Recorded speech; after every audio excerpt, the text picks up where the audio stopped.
Dear students, शिवागुरुकुल education असमपुर के YouTube channel पर आपका फिर से स्वागत है। लास्ट वीडियो में हमने हमारी जो 12वीं मैथ की 5वीं एक्सरसाइज है inverse matrix and linear equation, इसके एग्जाम्पल किए थे। आज उसी क्रम में हम आगे एग्जाम्पल देखते हैं। एग्जाम्पल नंबर 10 है हमारा, निम्न समीकरण निकाय कैसे है। ये दो समीकरण निकाय हमें दी हुई है, इसके बारे में हमें बताना है कि ये समीकरण निकाय कैसे है। यदि हल संभव है तो क्रेमर नियम से हल भी ज्ञात करें। तो देखिए, ये समीकरण निकाय जो हमें दे रखे हैं, ये दो चरों के समीकरण निकाय है, एक्स और वाई। तो सबसे पहले तो हमें ये बताना है कि समीकरण निकाय कैसे है। तो इसके लिए आपको डेल सारणिक निकालना पड़ेगा। डेल सारणिक इनकी गुणांकों की सारणिक होती है। x का गुणांक 2 माइनस 3, x का गुणांक 2 2 और y का गुणांक माइनस 3 3। इनके गुणांक चर जो है, इनके गुणांकों से जो सारणिक बनेगी वो डेल सारणिक होगी और इसका मान हो गया 6 + 6 यानी 12। अब डेल 1 सारणिक निकालेंगे हम। तो डेल 1 सारणिक में x वाला जो चर है ये हट जाता है, इसकी जगह अचर वाला आ जाता है। तो 3 9 और माइनस 3 3। तो रिजल्ट हो गया 9 + 27 यानी 36। डेल 2 जो सारणिक है वो y वाला जो गुणांक है वो हट जाएगा इसमें और अचर आ जाएगा इसकी जगह। तो 2 2 3 9। तो रिजल्ट हो गया 18 - 6 यानी 12। डेल 1 सारणी का मान 12 नॉट इक्वल टू 0। डेल 1 सारणी का मान 36 नॉट इक्वल टू 0। डेल 2 सारणी का मान 12 नॉट इक्वल टू 0। तो हम यहां देख रहे हैं कि del not equal to 0, del 1 not equal to 0 और डेल 2 नॉट इक्वल टू 0। तो यदि इस प्रकार से 2 गुणा 2 क्रम की कोई भी सारणिक होगी तो उसमें डेल का मान निकालना है, डेल 1 और डेल 2। और ये तीनों ही यदि नॉट इक्वल टू 0 है तो आप लिखेंगे समीकरण निकाय संगत है तथा इसके हल या इसका हल अद्वितीय हो, यूनिक होगा। इसका समीकरण निकाय संगत है और इसका जो हल होगा वो अद्वितीय हल होगा, यूनिक हल होगा, यानी एक ही हल होगा। तो क्रेमर नियम से अब इसका हल निकाल देंगे हम।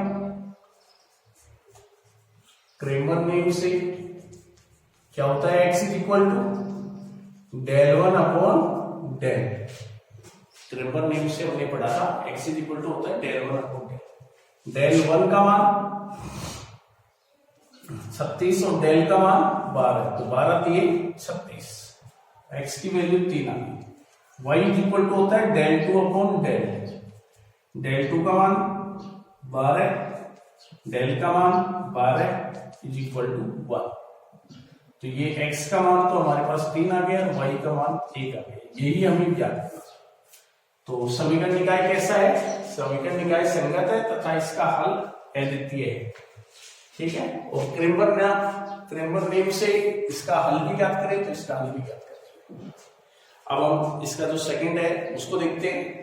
तो ये समीकरण निकाय दे रखा है, सेकंड के अंदर 2 चरों का समीकरण निकाय है। तो सबसे पहले आप इसमें डेल का मान ज्ञात करें। तो अभी मैंने आपको बताया डेल जो होता है, इसके जो चर हैं उनके गुणांकों से जो सारणिक बनती है वो सारणिक होती है डेल। तो 1 2 2 4। तो इसका मान हो गया 2 गुणा 2 क्रम की सारणिक है, इसको खोलना जानते हैं आप। तो इसका मान हो गया 0। अब डेल 1 का मान निकालेंगे। तो डेल 1 का मान निकालेंगे तो x के जो गुणांक है उसके स्थान पे अचर के गुणांक आ जाएंगे, 5 10 2 4। तो रिजल्ट हो गया 20 - 20 यानी ये भी 0। अब डेल 2 का मान निकालेंगे। डेल 2 की जो सारणिक बनेगी वो y की जो गुणांक है उसकी जगह अचर के पद आ जाएंगे। तो 1 2 5 10। तो रिजल्ट हो गया ये 2 गुना 2 तरफ की सारणी का मान ज्ञात करेंगे तो 0 है। तो यहां हम देख रहे हैं कि डेल भी 0 है,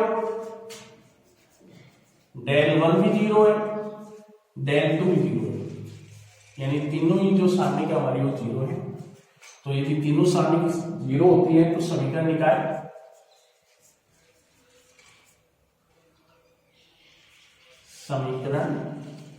निकाय असंगत होगा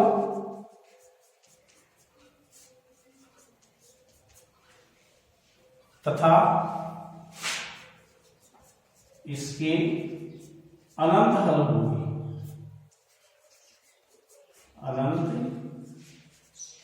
होंगे, समीकरण निकाय असंगत होगा तथा इसके अनंत हल होंगे।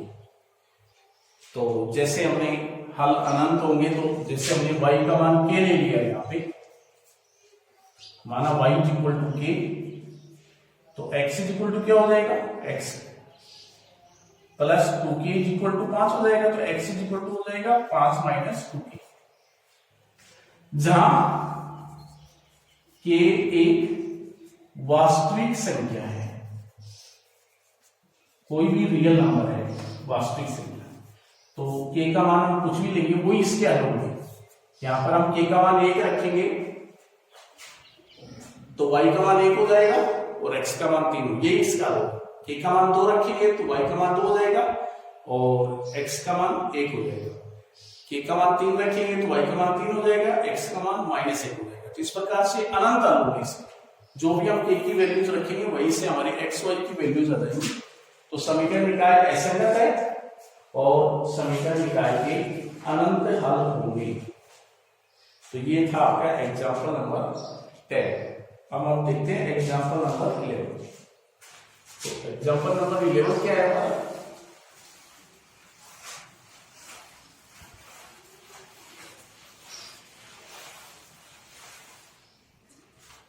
एग्जाम्पल नंबर 11 है हमारा कि सिद्ध कीजिए कि निम्न समीकरण निकाय असंगत है और इसका हल संभव नहीं है। सिद्ध करें निम्न समीकरण निकाय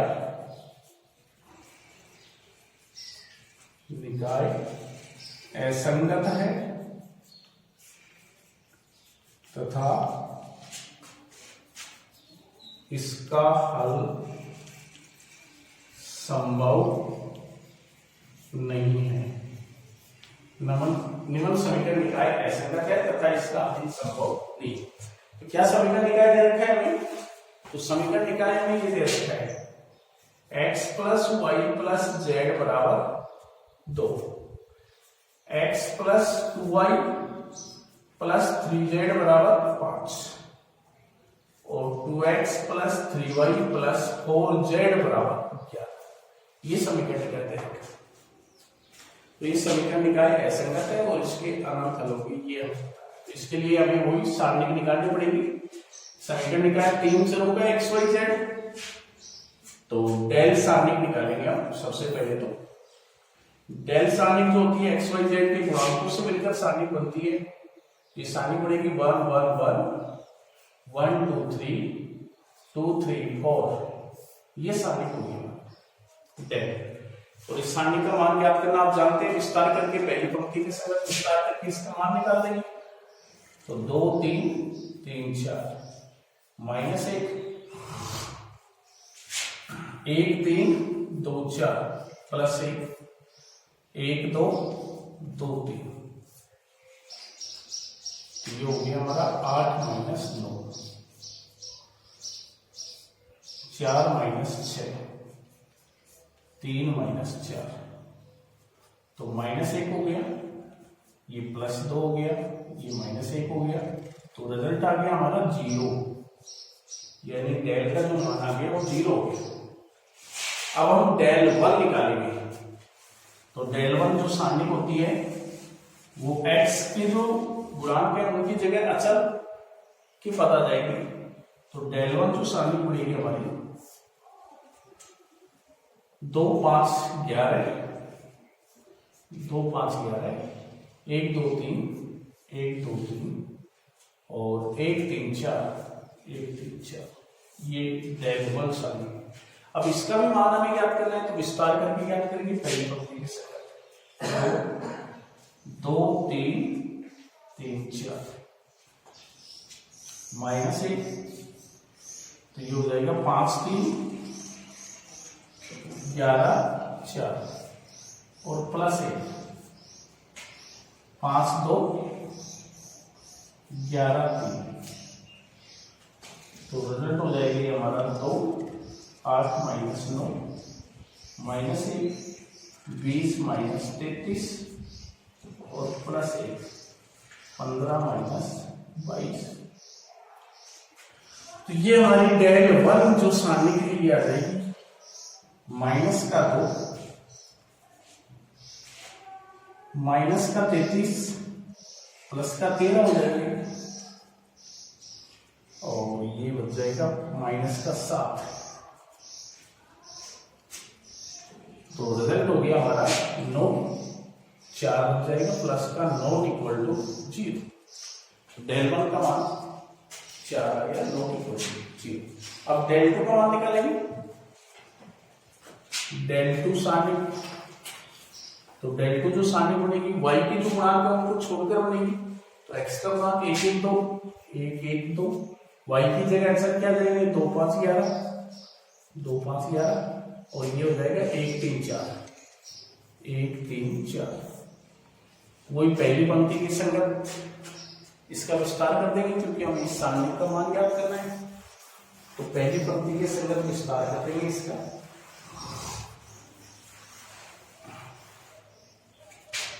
तो ये हो जाएगा 1 5 3 11 4 माइनस 2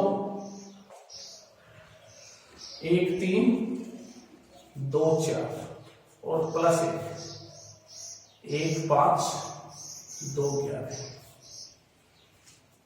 तो ये हो जाएगा 20 माइनस 33 माइनस 2 4 माइनस 6 और प्लस 1 11 माइनस 10।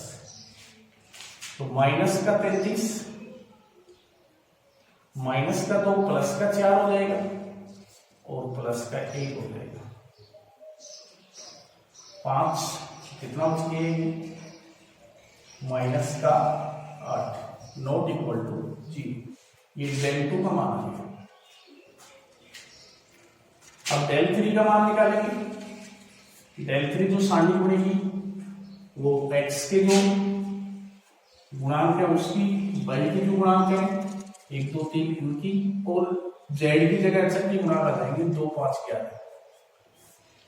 अब इस सारणी का विस्तार कर देंगे हम पहली पंक्ति के संगत। 1 2 5 3 11 माइनस 1, ये हो जाएगा 1 5 2 11 और प्लस 2 1 2 2 3। तो ये हो जाएगा 22 माइनस 15 11 माइनस 10 3 माइनस 4। तो ये हो जाएगा 7 माइनस 1 और माइनस 2, तो 4 हो जाएगा 9 इक्वल टू 0। ये डेल 3 का मान है। अब हम देख रहे हैं कि डेल का मान तो 0 है, डेल इज इक्वल टू 0, लेकिन डेल 1 का मान नॉट इक्वल टू 0, डेल 2 का मान भी नॉट इक्वल टू 0, डेल 3 का मान भी नॉट इक्वल टू 0। जब डेल का मान 0 हो और इन तीनों में से कोई भी एक का मान नॉट इक्वल टू 0 या 2 का मान नॉट इक्वल टू 0 या तीनों का मान नॉट इक्वल टू 0, तो समीकरण निकाय असंगत होता है। तो दिया गया समीकरण निकाय, दिया गया समीकरण निकाय असंगत है, असंगत है तथा इसका हल ज्ञात नहीं किया जा सकता, इसका हल ज्ञात नहीं किया जा सकता। दिया गया समीकरण निकाय असंगत है था इसका हल ज्ञात नहीं किया जा सकता। ये आपका एग्जाम्पल नंबर 11। अब देखिए एग्जाम्पल नंबर 12। एग्जाम्पल नंबर 12 है 3 चरों का कोई समीकरण निकालिए हमें दे रखा है। निम्नलिखित समीकरण निकाय का क्रेमर नियम से हल ज्ञात करें।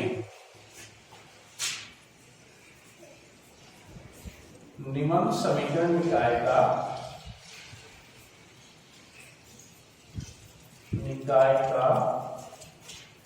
क्रेमर नियम से हल ज्ञात करें। निम्न समीकरण निकाय का क्रेमर नियम से हल ज्ञात करें। तो समीकरण निकाय दे रखा है हमें x plus Y plus Z बराबर 9 और 2x plus 5y plus 7z बराबर 52 और 2x plus Y minus Z बराबर 0। ये समीकरण निकाय दे रखा है। 3 चरों का समीकरण निकाय है। क्रेमर नियम से हल ज्ञात करना है या ये समीकरण निकाय कैसा है ये सब बताने के लिए हमें वही डेल सारणिक का मान ज्ञात करना पड़ेगा, डेल 1 सारणिक का मान ज्ञात करना पड़ेगा, डेल 2 सारणिक का मान ज्ञात करना पड़ेगा, डेल 3 सारणिक का मान ज्ञात करना। जब ये हमें ज्ञात हो जाएंगे तो क्रेमर नियम से हम इनके जो चर हैं एक्स वाई जेड उनका भी मान ज्ञात कर सकते हैं। तो देखिए तो यहां भी हम सबसे पहले डेल का मान निकालेंगे। तो डेल जो सारणिक है उसका मान क्या होगा? 1 1 1 2 5 7 2 1 माइनस 1। ये डेल सारणिक का मान हो गया, यानी एक्स वाई जेड के जो गुणांकों से जो सारणिक बनेगी। अब इसका विस्तार करेंगे क्योंकि इसका मान ज्ञात करना है। पहली पंक्ति के समय विस्तार कर रहे हैं 5 7 1 माइनस 1 माइनस 1 2 7 2 माइनस 1 और प्लस 1 2 5 2 1। तो रिजल्ट हो गया ये हमारा -5 -7 -2 -14 और प्लस 1 हो जाएगा 2 -10। तो माइनस का तो 12 हो गई और माइनस का माइनस प्लस 16 हो गया और ये माइनस का 8 हो गया। 20 हो जाएगा तो माइनस का 4 बच जाएगा, नॉट इक्वल टू 0। ये डेल सारणिक का मान। अब डेल 1 का मान क्या करेंगे? तो डेल 1 सारणिक जो है वो x के जो गुणांक है उनको छोड़कर बनेगी, उसकी जगह एचएफ मान आ जाएंगे। तो 9 52 20 फिर 1 5 1 और 1 7 माइनस 1। विस्तार कर देंगे इसका वही पहली पंक्ति की संगत। तो 5 7 1 माइनस 1 फिर माइनस 1 52 7 0 माइनस 1 और प्लस 1 52 5 0 1।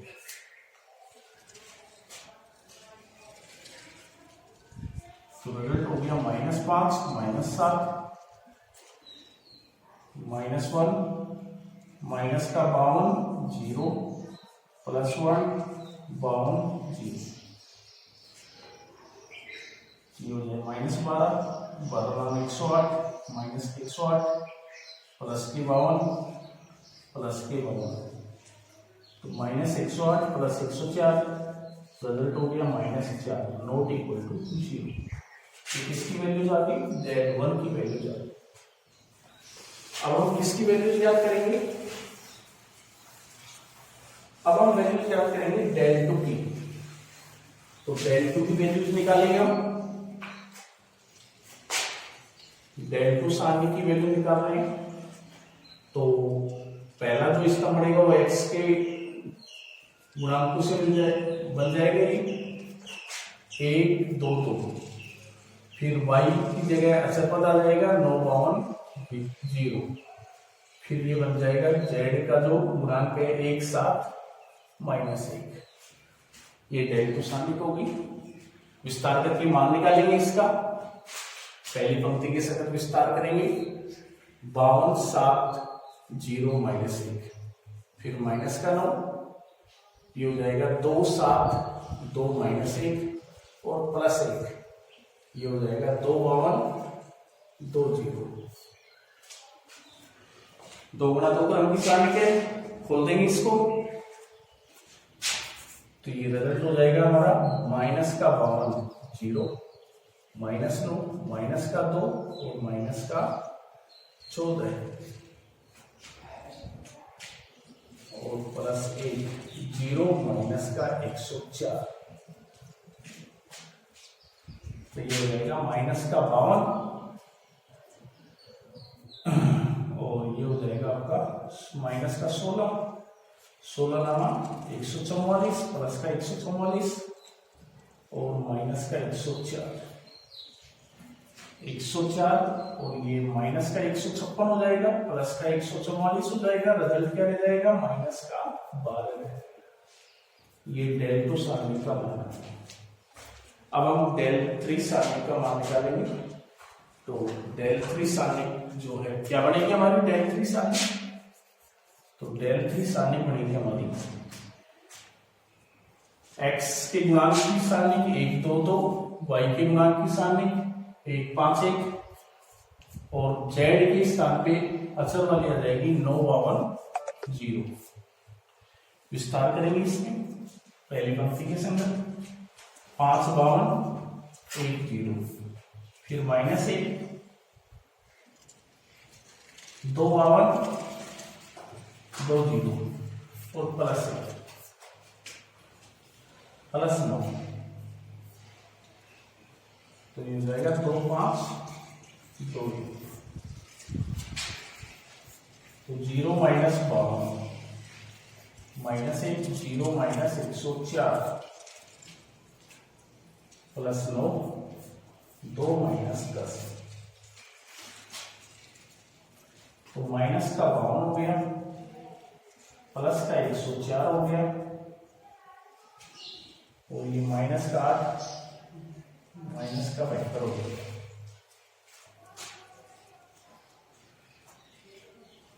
ये हो जाएगा आपका माइनस का 124 प्लस का 104, तो माइनस का 20 हो जाएगा।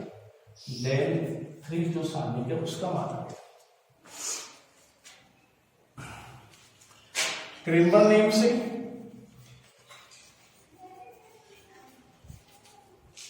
हम जानते हैं x इज इक्वल टू क्या होता है, del 1 upon del, x is equal to होता है डेल 1 अपॉन डेल। तो एग्जाम्पल नंबर 14 हमारा आव्यूह विधि से व्युत्क्रम मैट्रिक्स का प्रयोग करके निम्न समीकरण निकाय हल करें। तो देखिए हमने समीकरण निकाय को हल करने की 2 विधि पढ़ी थी, एक तो क्रेमर नियम था और एक आव्यूह विधि थी, यानी इनवर्स मैट्रिक्स की सहायता से। तो ये हमें एक समीकरण निकाय दे रखा है 2 चरों का और इसको इनवर्स मैट्रिक्स की सहायता से ही हल करवा रहे हैं। तो देखिए किस प्रकार से हल करते हैं, क्रेमर नियम से तो हम पढ़ रहे थे, अब इसको हम इनवर्स मैट्रिक्स की सहायता से हल करेंगे। तो समीकरण निकाय को मैट्रिक्स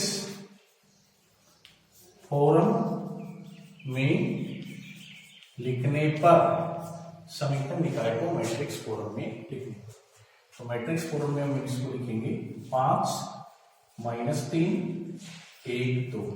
ये मैट्रिक्स हमारी गुणांकों की मैट्रिक्स बनेगी, एक्स वाई की जो गुणांक है उनकी मैट्रिक्स इनटू एक्स वाई चर जो है चरों की मैट्रिक्स इज इक्वल टू 2 3 अचर मैट्रिक्स, इसे अचर मैट्रिक्स कहते हैं।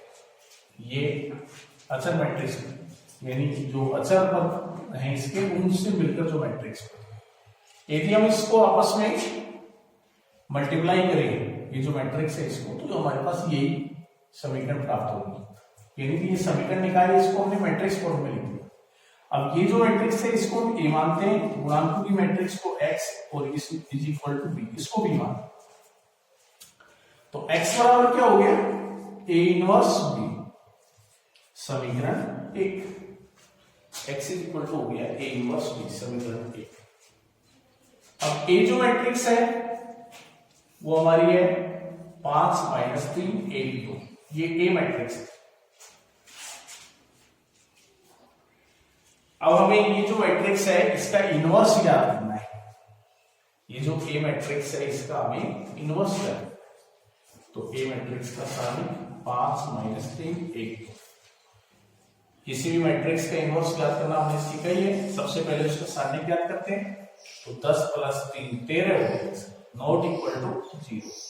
इसका मतलब ए इनवर्स ज्ञात किया जा सकता है, ए इनवर्स ज्ञात किया जा सकता है। अब हमें एडजेंट ए ज्ञात करनी है इसकी, तो एडजेंट ए इसकी हम सीधा लिख सकते हैं एडजेंट ए 2 × 2 क्रम की मैट्रिक्स का। वैसे हम सेकंड ज्ञात करके प्रत्येक अवयव के फिर भी एडजेंट ए ज्ञात कर सकते हैं। तो क्या बनेगी इसके एडजेंट ए, इन दोनों को बदल दीजिए, 2 और इनके चिन्ह बदल दीजिए, 3 - 1 5, ये एडजेंट ए हो गई। ये जो एलिमेंट है इन दोनों को बदल दिया, इनके चिन्ह बदल दिए। अब ए इनवर्स याद हो जाएगा, तो A inverse is equal to क्या होगा, एडजेंट ए बटा ए का साइन। तो A inverse is equal to हो जाएगा, एडजेंट ए क्या है 2 3 - 1 5 बटा ए का साइन।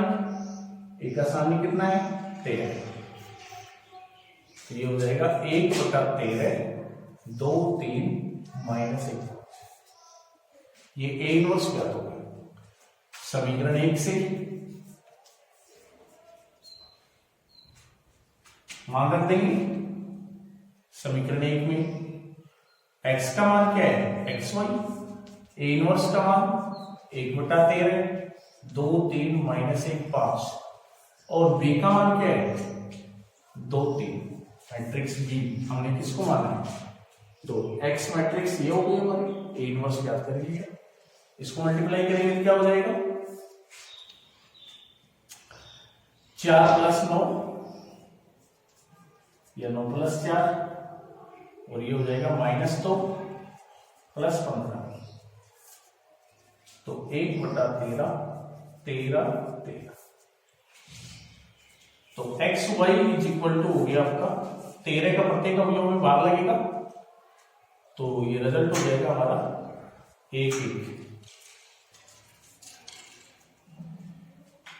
ये दोनों मैट्रिक्स समान मैट्रिक्स,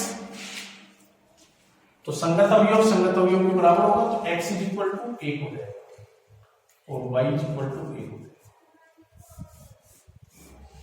तो ये एक्स वाई के मान आ गए। तो ये जो हमारा एग्जांपल नंबर 14 था, व्युत्क्रम मैट्रिक्स की सहायता से समीकरण निकाय को हल करना। तो व्युत्क्रम मैट्रिक्स की सहायता से समीकरण निकाय को हल करते हैं। एग्जांपल नंबर 14 देखिए, एग्जांपल नंबर 15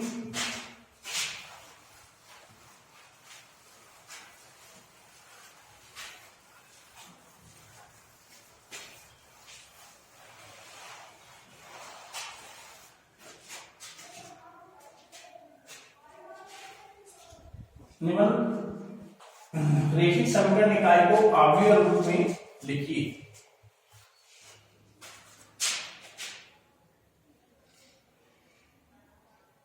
एग्जांपल नंबर 14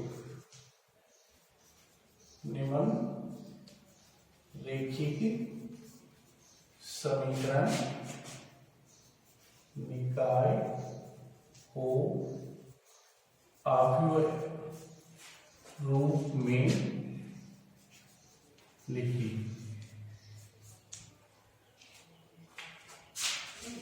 तो 2x - y + 3z = 9, x + y + z = 6, x - y + z = 2। यदि 1 2 - 1 3 1 1 1 1 - 1 1 हो तो ए इनवर्स ज्ञात करें।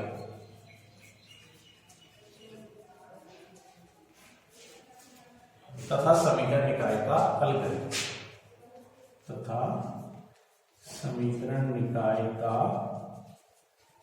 हल करें।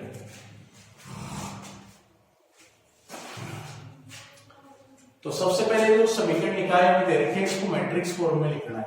2x minus Y plus 3z is equal to 9, x plus Y plus Z is equal to 6, x minus Y plus Z is equal to 2। तो समीकरण निकाय को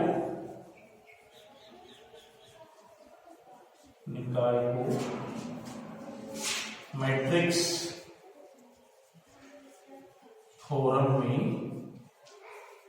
लिखने पर, समीकरण निकाय को मैट्रिक्स फॉर्म में लिखने पर, तो 2 minus 1 3, 1 1 1 1 minus 1 1 into X Y Z और is equal to 962।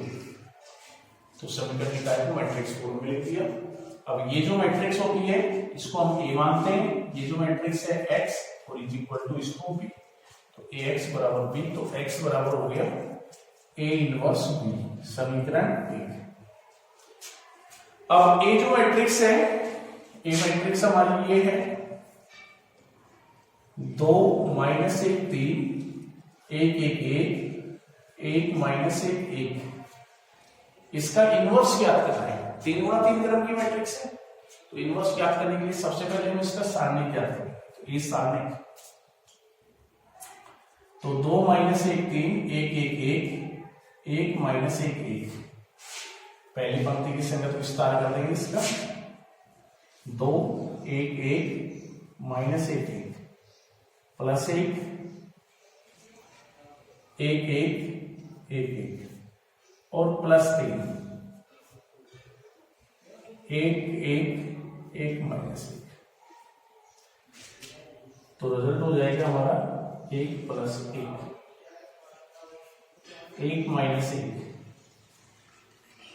Minus 1 minus 1। तो एक सारणिक का मान क्या आ गया भैया, 4 0 हो जाएगी और ये माइनस का 6, तो माइनस का 2 आ गया, नॉट इक्वल टू 0। इसका मतलब क्या है, ए इनवर्स ज्ञात किया जा सकता है, ए इनवर्स ज्ञात किया जा सकता है। अब क्या करना है, अब एडजेंट ए निकालनी है। तो एडजेंट ए निकालने के लिए इसके जो प्रत्येक अवयव है मैट्रिक्स के, उनके सेकंड ज्ञात करने पड़ेंगे, यानी एट 1 1। तो ए 1 1 अवयव का सेकंड है ये, तो ये सेकंड हो गया हमारा 1 1 माइनस 1 1, तो रिजल्ट हो गया 1 प्लस 1 यानी 2। एट 1 2, तो माइनस का चिन्ह, ए 1 2 अवयव का सेकंड यानी 1 1 1 1, तो रिजल्ट हो जाएगा इसका 0। ए 1 3, ए 1 3 अवयव का सेकंड, तो ये बढ़ेगा 1 1 1 माइनस 1, तो रिजल्ट हो जाएगा माइनस 1 यानी माइनस 2। ए 2 1, तो ए 2 1 अवयव का सेकंड, माइनस का चिन्ह आएगा इसमें, तो ये बनेगा आपका माइनस 1 3 माइनस 1 1 माइनस 1 3 माइनस 1 1, तो रिजल्ट हो जाएगा ये माइनस 1 प्लस 3, तो माइनस 2 हो जाएगा। एफ 2 2, ए 2 2 अवयव का सेकंड, 2 3 1 1 हो जाएगा, 2 3 1 1, तो 2 माइनस 3 यानी माइनस 1 हो जाएगा। एफ 2 3, ए 2 3 अवयव का सेकंड, माइनस का चिन्ह आएगा, पंक्ति और स्तंभ का योग विषम है, तो ये रिजल्ट हो जाएगा आपका 2 माइनस 1 1 माइनस 1, तो ये रिजल्ट हो गया आपका -2 प्लस 1, तो 1 हो जाएगा। F31 A31 अवयव का सेकंड, -1 3 1 1 -1 3 1 1, तो ये -1 -3 यानी -4 F32 माइनस का चिन्ह आएगा। A32 अवयव का सेकंड, तो 2 3 1 1 2 3 1 1, तो ये रिजल्ट हो गया आपका 2 - 3 यानी 1 हो जाएगा +1 और 3 3 2 3 1 1।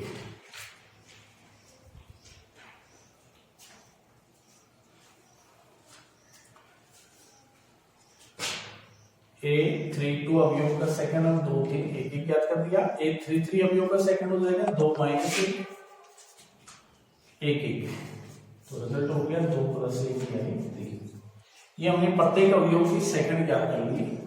अब हम इसकी एडजेंट लिखेंगे। तो एडजेंट क्या होगी इसकी? सेकंड जू से बनी मैट्रिक्स का ट्रांसपोज, यानी 2 0 -2 -2 -1 1 -4 1 3 का ट्रांसपोज। तो एडजेंट हो जाएगी हमारी 2 0 -2 -2 -1 1 -4 1 3 एडजेंट। अब हम ए इनवर्स याद करेंगे। तो ए इनवर्स होता है आपका एडजेंट A बटा A का सानिक। तो A inverse is equal to 2 - 2 -4 0 -1 1 -2 1 3 बटा A का सानिक -2।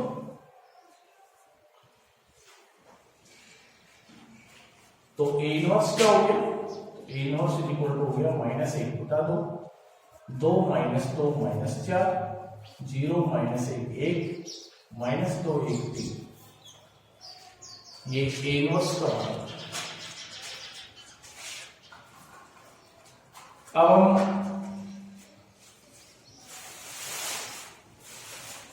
समीकरण 1 के अंदर वैल्यूज रखेंगे। तो समीकरण 1 में मान रखने पर x का मान क्या है? x y z। A inverse क्या है? -1 बटा 2 2 - 2 -4 0 -1 1 और -2 1 3 और बी मैट्रिक्स क्या है हमारी? 9 6 2। इसको मल्टीप्लाई करेंगे हम। तो x y z -1 बटा 2 18 -12 -8, फिर ये हो जाएगा 0 -6 + 2 -18 +6 +6, तो -1 बटा 2 माइनस का 2 माइनस का 4 और माइनस का 6। तो रिजल्ट हो गया 1 2 3। 2 प्रत्येक अवयव से भाग होगा, इसमें -2 से 1 2 3। ये दोनों मैट्रिक्स बराबर मैट्रिक्स है। ये मैट्रिक्स और ये मैट्रिक्स दोनों बराबर मैट्रिक्स है। तुलना करेंगे तो x का मान 1 हो गया, y का मान 2 हो गया, z का मान 3 हो गया। और यही हमें याद करना है। ये आपका एग्जाम्पल नंबर 2। धन्यवाद।